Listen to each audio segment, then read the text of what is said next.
Alamin mo at report mula sa Malacanang, Aris number 14. Let Narciso, please kami. Miss Let.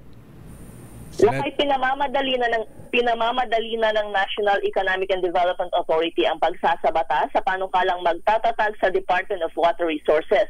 Sa sectoral meeting sa Palasyo, inatasan naman ni Pangulong Ferdinand Marcos Jr.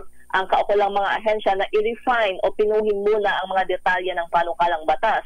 Pasado na sa Senado at Kamara ang nasabing panukala na kabilang sa Common Legislative Agenda o mga panukalang batas na prioridad maipasa ngayong 19 Congress. Layo nitong magtatag ng bagong kagawaran na tututok sa komprehensibong water resource management. Samantala, pangungunahan ni Pangulong Marcos ang ceremonial payout ng cash gift sa mga kwalipikadong benepisyaryo ng Expanded Centenarians Act sa Malacanang ngayong umaga.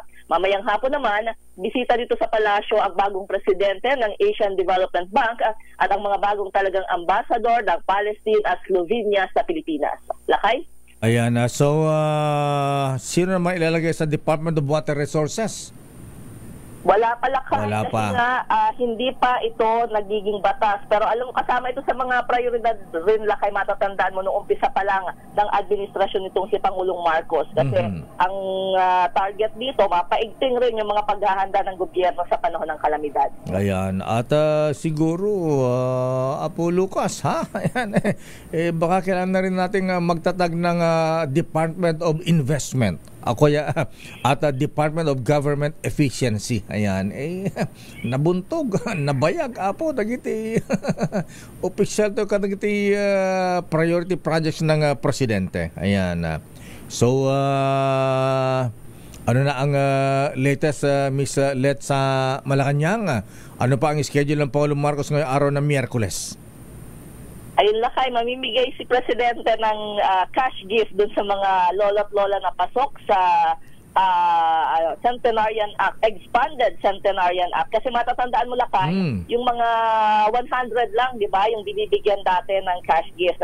Pero ngayon, kasama na yung mga octogenarian at nonagenarian. Ibig sabihin yung mga 80, 85, 90 at 95. Oh, kaya pala itong si Doña Shirley Guy, ha? Na nagberde kahapon, 95 years old. Tama ba, bossing Michael Guy, ha?